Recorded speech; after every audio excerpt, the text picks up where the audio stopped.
Bismillahirrahmanirrahim. Alhamdulillah Rabbil alamin. Wassalatu wassalamu ala asyrafil mursalin Sayyidina wa ala Muhammadin wa ala alihi wa sahbihi asmin. Amma ba'du. Seperti yang saya sering cerita, kalau ngaji ngatur kiai itu dosa. Tapi karena saya niat baik, sama-sama ngaji, jadi temanya bebas, waktunya juga paling lama saya ngaji paling 20 menit sampai 30 menit. Sesi jawab tanya jawab hanya 2 pertanyaan. Tidak boleh bantah, yang punya diri saya kok diatur. Ini semakin lama Anda ngatur saya semakin dosa, karena ngatur orang itu tidak baik. Apalagi ngatur kiai itu tambah tidak baik lagi ini. Iya toh, misalnya saya ke Jakarta nih pun Pak Martinus, Pak sini, ya belum mesti bisa. Jadi ya sama-sama gak mesti bisa kan. Tapi monggo lah kita cerita-cerita Islam, cerita-cerita beragama yang rileks. Kita semua tadi seperti yang dikatakan Kadensus pernah disewani Mas Sufyan Sauri, juga beliau pernah ngaji. Sebetulnya dalam banyak hal-hal yang keseharian itu lebih prinsip ketimbang ide kita tentang hal-hal besar. Saya beri contoh, Allah itu Tuhan yang Maha Kuasa, yang menguasai alam raya ini. Kadang-kadang menjelaskan dirinya itu hanya alladzi at'amahu min ju'. Saya ini Tuhan yang memberi makan kamu saat Anda lapar, saat kalian lapar. Jadi untuk beriman kepada Tuhan yang Maha Esa, kepada Allah, kamu yakin yang memberi makan kamu itu Tuhan. Apapun kecewanya Anda terhadap tetangga, terhadap negara, terhadap mertua, terhadap istri, itu kecewa Anda tidak akan mati. Tapi kalau tidak makan itu mati. Sehingga Allah mensifati dirinya kadang pakai keseharian. Alladzi at'amahu min ju'. Tuhan itu siapa? Yang memberi makan kamu ketika lapar. Tapi kamu untuk syukur itu nunggu punya istri cantik, neriman, gampang diatur, membolehkan poligami.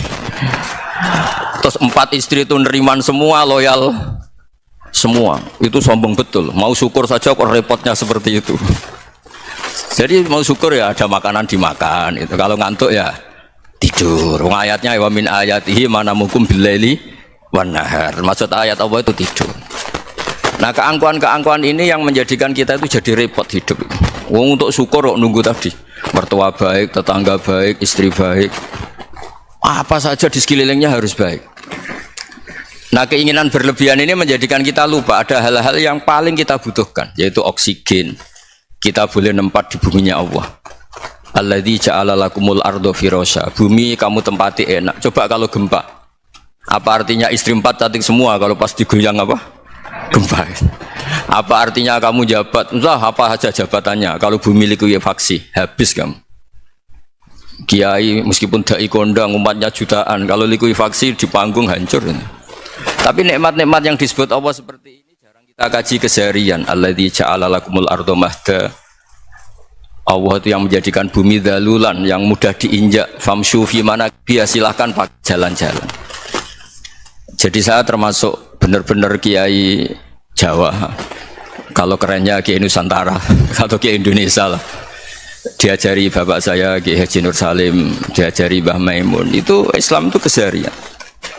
Karena ketika Anda memilih hal-hal yang serius, itu tujuan utamanya nyari ridhonya Allah, dan ridhonya Allah bisa kamu dapatkan sesuatu yang pasti benar. Misalnya dalam sebuah hadis Sahih Muslim disebutkan, innallaha la yardha 'anil 'abdi idza akalal akla fayahmadahu 'alaiha aw yashraba syarba fayahmadahu 'alaiha. Itu redaksinya inna itu sesungguhnya, la yardha juga pakai lam taukid, juga maknanya sesungguhnya. Sungguh-sungguh Allah sangat ridho ketika seorang hamba itu makan ketika sesuap nasi dia muji Allah, ketika minum seteguk nasi dia muji Allah. Itu kalau orang diridhoni Allah itu wali betul. Itu untuk jadi wali itu gampang. Kamu makan ridho, kamu nginjak buminya Allah ridho, seneng, kamu hidup keseharian aman, seneng. Nah, ini supaya sampean kita semua ngaji betapa panduan Rasulullah untuk menggapai ridho Allah itu banyak yang keseharian sekali. Saking kesehariannya banyak dalam hadis dan itu sahih. Nabi menyebut hal-hal yang keseharian. Hatta ma tas'alu fi imra'atika, kamu punya uang kemudian istri kamu bisa makan, itu ibadah. Bahkan sebagian ibadah itu dicontohkan Nabi yang akhirnya diprotes sahabat, yaitu wafi buti ahadikum sodakoh, kamu menggauli istri kamu itu ya sodakoh. Sampai sahabat bilang, yang benar ya Rasulullah, ayati ahaduna syahwatahu wa huwa lahu ajrun, masa urusan biologis, urusan syahwat kemudian dia dapat pahala. Nabi menjawab, alai salawadu'aha fi haramin akana alaihi wisrun, bagaimana kalau dia meletakkan ke yang tidak benar, itu kan dosa. Nah, hal-hal seperti ini yang saya ingin teman-teman semua lah, semua. Saya juga agak ingin ngaji demi Anda, juga agak ingin. Itu dosa sekali ngaji kok pesanan kelompok tertentu itu gak boleh. Islam itu untuk semua. Jadi ya cuma karena di depan saya jenengan ya seakan-akan jenengan korbannya. Itu ada ilmunya dalam usul fikih itu. Jadi orang itu harus ngaji usul fikih. Nama yang disebut, mungkin Mas Sufyan masih ingat zaman ngaji usul fikih, nama yang disebut itu tidak jaminan sebagai prioritas perintah. Jadi misalnya gini, kebetulan yang di depan Nabi itu Abu Dzar, Nabi ya bilang, ya Abu Dzarin ini uhibbuka misalnya, atau ya Mu'ad ini uhibbuka, atau ya Abu Hurairah ini uhibbuka misalnya. Banyaklah riwayat yang Nabi nyebut ya Abu Dzarin, ya Mu'ad, ya Abu Hurairah. Kemudian misalnya Nabi meneruskan khitab, ini uhibbuka, saya mencintai kamu, fakul dubur sholatin, atau sebagian riwayat disebut fala tada'anna dubura kulli sholatin Allahumma inni ala dzikrika wa syukrika wa husni ibadatik. Saya mencintai kamu, siapa saja, Mu'ad bisa, Abu Dzar bisa, siapa. Saya mencintai kamu, mohon kalau habis sholat kamu jangan lupa wiridan Allahumma inni ala dzikrika wa syukrika wa husni ibadatik. Ya Allah, tolong kami permudah supaya mudah ingat engkau. Anda tidak bisa mentang-mentang, wong nama saya Parmin, nama saya Purnomo, itu yang diperintahkan Mu'ad misalnya. Jadi yang disebut satu, tapi khitab itu untuk siapa saja. Saya teruskan ya. Jadi saya mohon semua kita melakukan kebaikan itu, kalau dalam kaidah fikih disebut al yakin la yuzalu bisyak. Banyak kebaikan yang kebenarannya itu 100%, tidak punya efek samping ke pihak lain, ke kelompok lain, ke komunitas lain. Itu tadi misalnya Anda makan dan itu murah sekali, hanya butuh satu piring, setiap kunyahan kamu muji Allah, setiap minum kamu muji Allah. Itu redaksinya Rasulullah SAW disebut Allah sangat ridho ketika seorang hamba makan kemudian dia memuji Allah, atau minum kemudian dia muji Allah. Logikanya gampang, negara seperti ini yang kamu harapkan bentuknya kayak apa, mertua, ipar, komunitas, tetangga, itu nyata terjadi itu kan belum pasti. Sementara yang mesti terjadi adalah kamu butuh makan, kalau tidak mati. Butuh minum, kalau tidak mati. Butuh bumi yang nyaman ditempati, kalau tidak kita juga mati. Sebab itu Allah kalau menyebut nikmatnya itu hal-hal yang keseharian. Alladzi at'amahum min ju'. Allah itu siapa? Allah itu yang menciptakan kamu bisa makan. Tidak berlebihan. Allah itu yang menciptakan kondisi sosial itu ideal. Zaman Nabi itu ya ada orang munafik. Orang-orang pilihan Allah itu juga diuji orang sekelilingnya yang macam-macam. Semua diuji sesuai konteks zaman dan waktu. Nah, tapi ada ibadah-ibadah yang selalu disarankan Nabi. Sampai Nabi itu pernah ditanya, ayul Islam ya khairun ya Rasulullah, Islam terbaik itu gimana? Jawaban Nabi itu unik, itamu to'am. Islam terbaik itu ya makan-makan, santai-santai. Ketika Allah menyebut beberapa kebaikan, falak tahamal akobah, wa ma adroka apa? Mal akobah. Terusannya apa? Fakku rokobah. Terusannya apa? Au it'amun fiyaumin di masubah. Ya, atau acara makan-makan itu juga Islam. Kenapa? Ya bayangkan kalau tidak ada makanan, kita mati kan? Kondisi sosial tidak ideal itu Anda masih gak apa-apa. Tapi kalau Anda tidak makan, Anda tidak minum, kamu punya istri cerewet masih bisa hidup, punya mertua cerewet masih bisa hidup. Tapi kalau tidak makan bisa mati. Berarti penting mana istri sama makan? Penting mana? Makan. Semoga istri Anda dengar. Nanti kamu disuruh makan tapi pulang deh. Itu kalau dibahasakan makan masih memahami. Penting mana nasi satu piring dengan istri? Nggak ada nasi mati, nggak ada istri belum mati. Penting mana? Gak berani jawab kan? Nah, ternyata Anda ada garang kan di depan istri. Jadi saya mohonlah, mungkin Mas Sufyan Sauri tadi yang bisa bantulah teman-teman tuh ngaji yang keseharian saja. Karena kita nyari ridho Allah itu berdasar firman Allah, dan firman Allah itu menyebut keseharian tuh riang gampang. Ya itu tadi misalnya wa min ayatihi manamukum bil laili wan nahar. Termasuk ayat-ayat Allah itu kamu tidur. Maka dulu itu ada guyonan, ada tokoh Mu'tazilah, kelompok dalam Islam yang berpikir manusia itu bisa menentukan ikhtiarnya sendiri. Karena saya bisa duduk, duduk, ingin berdiri, berdiri. Karena kelompok ini nggak terima kalau semua kehendak Allah, nanti bagaimana kalau semua kehendak Allah kok ada hisab ya, ada sanksi. Lucunya itu dia akhirnya ini cerita ya, mencintai seorang perempuan cantik sekali. Dan itu dia menjadi ahli sunnah itu oleh hal-hal yang sepele. Karena istrinya cantik, ya namanya suami istri itu hubungan intim. Terus ditanya, Mas, masih ingin lagi? Masih. Silahkan diulang lagi. Wah ya tidak bisa. Katanya manusia bisa menentukan yang diinginkan. Itu tobat itu. Itu nggak bisa ditobatkan Mas Sufyan Ats-Tsauri. Orang cantik yang mudah nobatkan orang itu orang cantik. Segampang itu. Akhirnya kita tahu, makanya kalau dalam kitab Hikam itu disebut al-aqil mayakul madza yaf'alu wa hubi wal ghafil mayakul madza af'al. Orang yang punya akal karena sadar ini wilayah Allah, semua milik Tuhan, itu dia tiap hari berpikir besok Allah akan melakukan apa terhadap dunia ini. Kamu merencanakan suatu mau plesir ternyata gempa, mau wisata ke Rusia ternyata perang. Kamu tidak pernah tahu apa yang akan terjadi besok. Wa ma tadri nafsum madza taksibu ghadan. Tapi anda semua kita ini sering punya jadwal permanen. Makanya saya kalau diundang siapa saja, sanad takdir. Yang jelas Gus ini acara penting. Ya masih acara penting nak pangeran ngersakno piye? Kok ape dadi pangeran? Kamu kok mau jadi Tuhan? Itu kadang ya kiai gitu. Penting Gus acara ini jenengan harus memastikan bisa. Loh kamu itu yang ngajarin tauhid, sesuatu itu biadillah kok bilang-bilang apa pasti. Kalau maksa terus tak tobatkan loh kamu kata saya itu. Ya kalau gitu Gus bilang insya Allah. Wah itu hati saya, fisik saya, roh saya sudah bilang insya Allah. Tidak usah kamu latih kata saya. Nah hal-hal tauhid keseharian itu gampang sebetulnya. Wal ghafil yaqulu madza af'al. Tapi orang yang lupa Allah dia setiap hari bilang besok apa? Kita bisa melakukan apa? Seakan-akan dia itu aktor, dia penting, dia subjek permanen, dia. Padahal kita ini hanya objek kehendak Allah Subhanahu wa taala. Karena kita yakin sesuatu yang terjadi di alam raya ini kita tidak bisa apa-apa. Makanya saya sering ngaji, sering bilang saya, ketika anda mensifati Allah, dia yang menghidupkan, sudah itu tanamkan sehingga ketika kita mati santai saja. Kenapa santai? Allah punya cara menghidupkan kita. Zaman kita hidup juga gak tahu caranya ngelola jantung, ngelola paru-paru. Kamu juga gak tahu ngelola oksigen yang tidak beracun, tidak ngandung polusi. Tahu-tahu hidup. Gak ingin tua ya tahu-tahu tua, gak ingin mati tahu-tahu mati. Selama ini kita hidup juga gak tahu apa sebetulnya. Hanya gaya tok, punya jadwal, punya planning. Kalau kamu bisa menentukan pilihan anda, pasti anda istrinya cantik, 4 neriman semua, kona'ah semua. Nyatanya enggak kan? Ada 1 jelek, cerewet. Wah itu kan, nyatanya enggak bisa apa-apa anda kan? Dan kamu bawa mati lagi.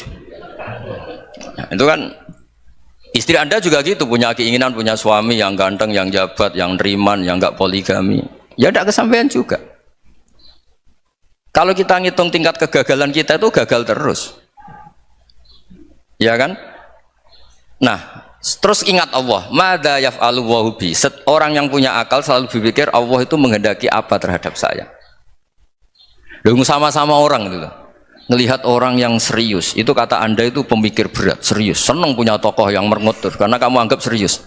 Tapi sebagian orang anggap orang yang serius itu wong merengut, wong masam, wong muka kok ditekuk. Jadi sama itu hati ya muqallibal qulub tsabbit qalbi ala dini, karena kita nggak tahu cara berpikir kita tentang orang lain, tentang sekeliling kita. Misalnya kita orang baik yang jenis ngrumat fakir miskin, ada orang bangun masjid mewah itu janggal. Apa artinya masjid mewah kalau banyak orang kelaparan? Tapi kalau yang jenis pendidikan, apa artinya masjid mewah kalau tidak bisa ngaji? Nanti yang jenis infrastruktur, apa artinya ini kalau semuanya punya sudut pandang yang berbeda-beda. Dan Islam mengapresiasi semua kebaikan. Tapi katakan semua kebaikan itu adalah kehendak Allah Subhanahu wa taala. Karena apapun baik anda itu pakai fasilitas yang diberikan oleh Allah Subhanahu wa taala. Sehingga ini yang disebut qulillah tsumma dzarhum fi khawdihim yal'abun. Ya kembali tadi ke tema-tema bahwa keseharian anda ini sudah islami. Saat anda tidak bisa melakukan apa saja, Saya sering ada jenazah, biasanya kalau tetangga meninggal saya sering disuruh ngelepas. Saya bilang orang ini baik, karena sering ngelamun di rumah, sering nganggur di rumah. Ditanya sama anaknya, kenapa Gus nganggur baik? Ya kalau dia nganggur artinya juga nggak berbuat sesuatu yang maksiat kan? Ya kan, orang nganggur di rumahnya ya tidak bunuh orang, tidak maling, tidak korupsi, ya namanya nganggur di rumah. Lah cuma istri cara pandang nganggur gak menghasilkan uang gitu. Tapi juga gak menghasilkan kriminal kan. Jadi sebenarnya Islam itu cara, makanya kalau sampai ngaji usul fikih itu ada kitab usul fikih namanya Lubul Usul, itu terkenal sekali di pesantren itu. Itu kalau ngapresiasi keseharian itu luar biasa. Izma min mubahin illa wa yatahaqqaqu bihi tarku haramimma. Karena keseharian yang mubah saat Anda lakukan itu ada kehebatan yang luar biasa, yaitu meninggalkan haram. Makanya dulu banyak orang-orang alim ketemu temannya itu guyon sampai semalaman. Itu biasanya yang semangat Islam, itu kiai kok tidak tahajud, kiai kok tidak witir. Orang yang sedang mapan uangnya banyak, malam itu tidak kelayaban itu sudah luar biasa.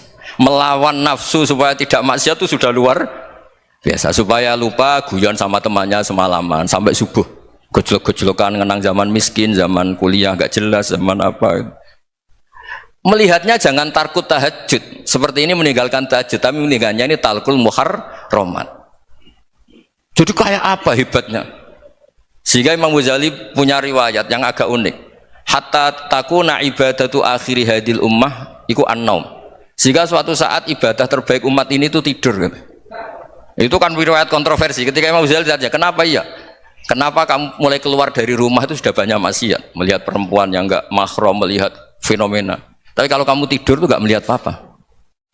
Tapi juga kamu jangan nganggap tidur itu ibadah betul. Saatnya melakukan fardu ain malah masih tidur. Tapi itu sudut pandang yang menjadikan kita Islam itu gampang. Jadi saat Anda tidak bisa aktivitas apa-apa, misalnya ada beberapa orang yang lumpuh. Lumpuh itu memang gak bisa Jumatan, gak bisa ibadah, tapi dia juga gak bisa maksiat. Tidur itu memang Anda saat itu tidak bisa tahajud, tidak bisa witir, tapi saat itu ada zina, tidak maling, tidak gosipkan orang, tidak bully orang, tidak menanamkan kebencian, tidak hasud. Sehingga tidur menurut Allah Ta'ala wa min ayatihi manamukum billaili apa?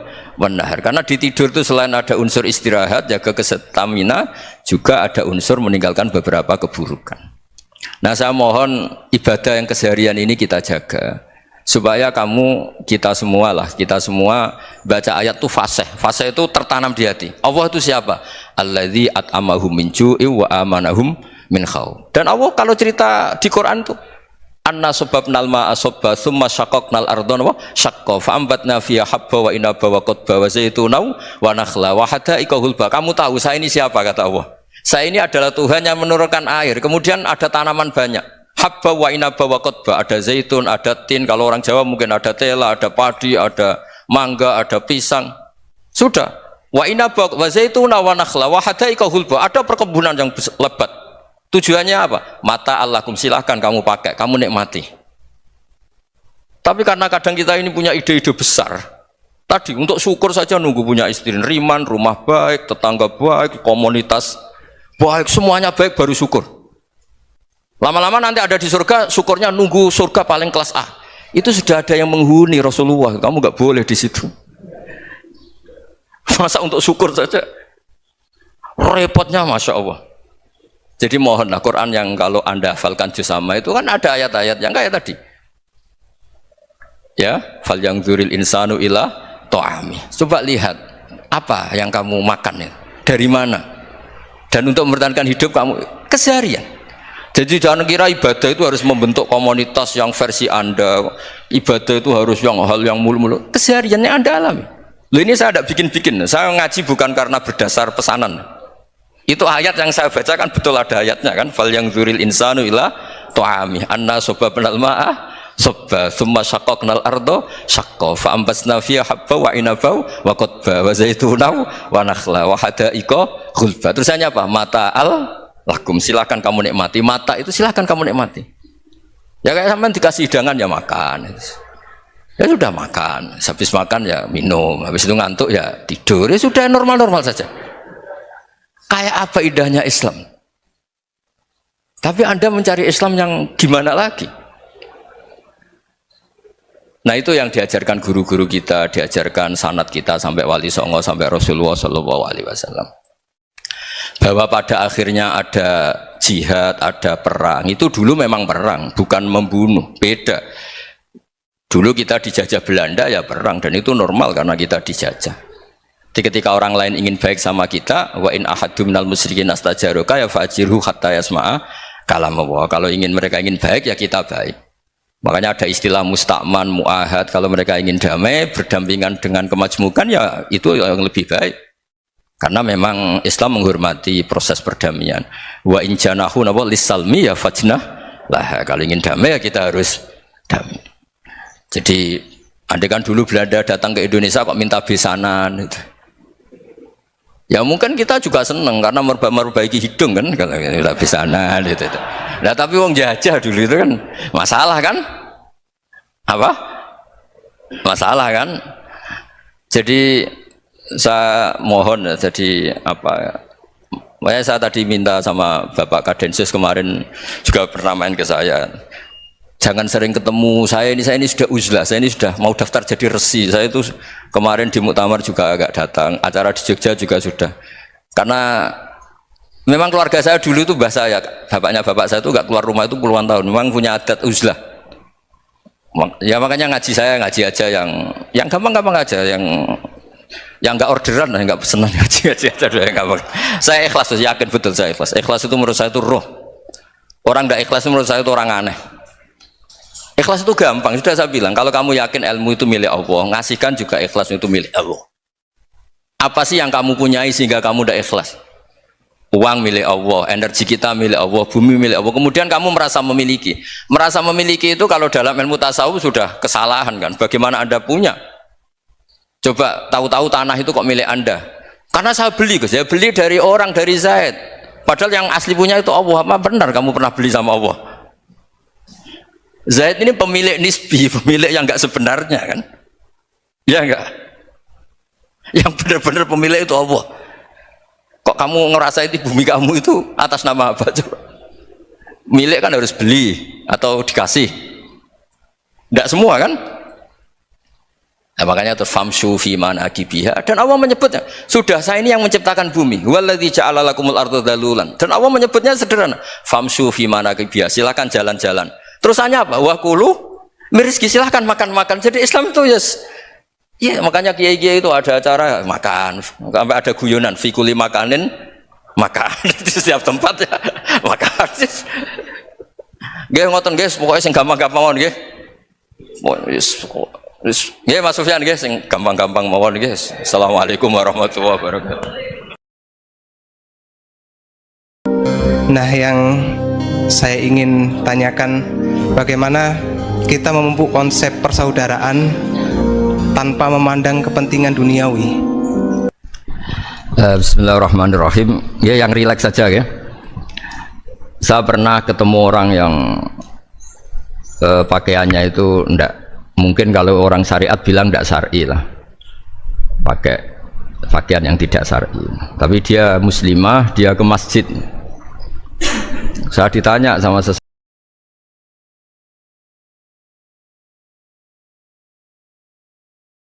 seorang, Gus kok sama orang gitu mau bertemu gitu.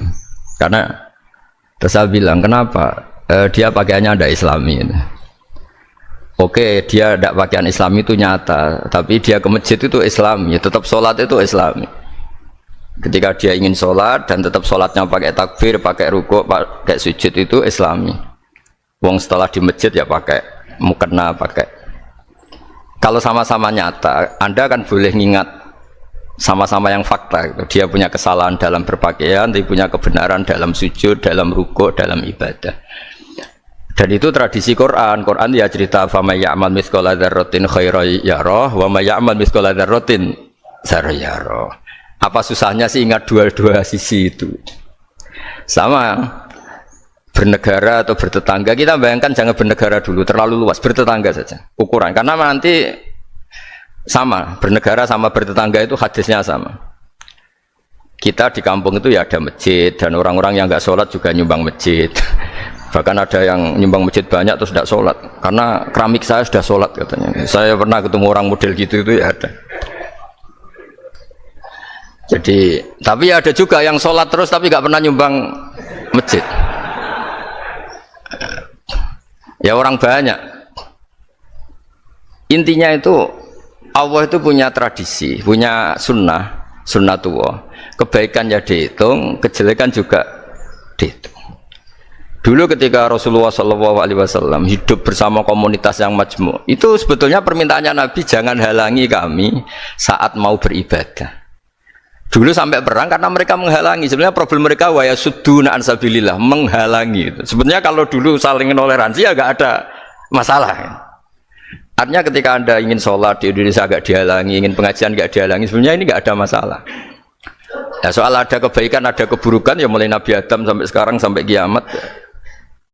Itu cara pandang. Jadi cara pandang kita terhadap orang lain itu harus hal-hal yang nyata. Kalau kesalahan mereka nyata, kebaikan mereka juga nyata. Kenapa kita hanya ingat sisi yang jelek, tidak ingat sisi yang baik? Saya sering cerita ke santri-santri saya, setiap saya pengajian diundang orang di mana-mana itu saya mesti istighfar.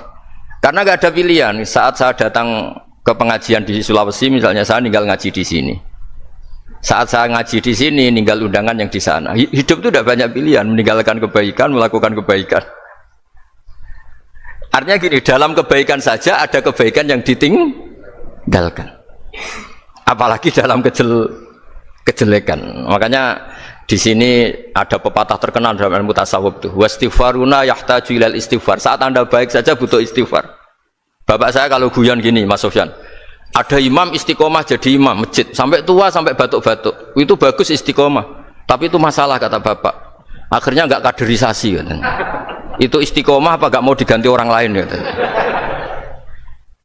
Ada kiai dai di mana-mana, itu mesti orang muji, oh itu dai di mana-mana, laris nggak pernah di rumah, pondoknya pasti bubar itu karena ditinggal. Jadi kebaikan seperti ada orang sering sowan kiai, wah itu malah lebih masalah lagi kan. Kadang kiainya pas istirahat, yang disalamkan template uang jatah susu anaknya. Hari itu waya tagihan malah lari sowan kiai. Nah, harusnya di rumah ada berdoain tagihan listrik entah apa. Jadi makanya di hikam itu terkenal kata-kata manusia itu siapa? Manusia itu mangkanat mahasinuhu masawiya fakih falatakunu masawihi masawiya. Manusia itu orang ketika baik saja salah, apalagi pas salah. Coba saya misalnya pidato begini, di atas panggung saya orang alim pidato nasihati orang. Di saat yang sama seperti yang tanya Mas Wildan tadi, ada agak sopannya. Di situ ada mungkin orang yang lebih sepuh timbang saya. Masa lebih muda kok di atas? Yang di bawah lebih tua. Ada agak sopannya. Mau nggak pidato disuruh, mau di atas disuruh, nggak sopan sama yang.